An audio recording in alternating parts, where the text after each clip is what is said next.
eNCA Sandy McCowen is in Port Elizabeth, keeping an eye on the situation there for us this morning. Sandy, a very good morning to you. A rough idea, if you have, as to how many commuters are affected by the strike in Port Elizabeth?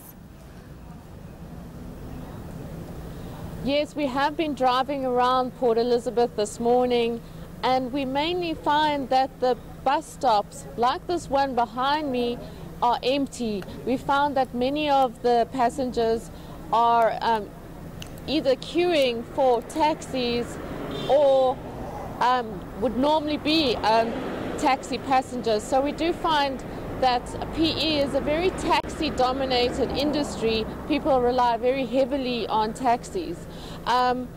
So far, 500 bus drivers from the Algoa Bus Company are on strike at the moment. They have joined the national strike due to the wage negotiation deadlock. They say that approximately 70,000 commuters will be affected, which is about 4% of the Port Elizabeth population. That is from Port Elizabeth all the way to Uitenhage. Those passengers that would normally be affected are mostly those that would need to take two taxis to work. They take buses because they can go directly to work by taking one bus.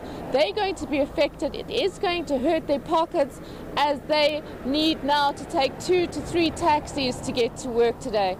I am here joined by a passenger who is going to tell us how this bus strike is affecting her. Good morning. Thank you for joining us. How is this bus strike affecting you? No, it's affecting me very bad because I'm coming there at that side and it's too far from here. How many do you normally take the bus? Where do you normally go to? And I'm going right to Mount Pleasant at Tuama. And how many taxis will you now need to take to get to Mount Pleasant? Maybe I can take, if I take taxi from here to, I don't know how will I get taxi now, but I used to get 2 taxis to get there sometimes. So that is now going to affect you badly? From here to town and from town to Mount Pleasant. So that is now going to affect you quite badly, money-wise? Yeah, even now I don't know how will I get taxi, because we are standing there waiting for the taxi to come and fetch us. Thank you so much for joining us and speaking to us.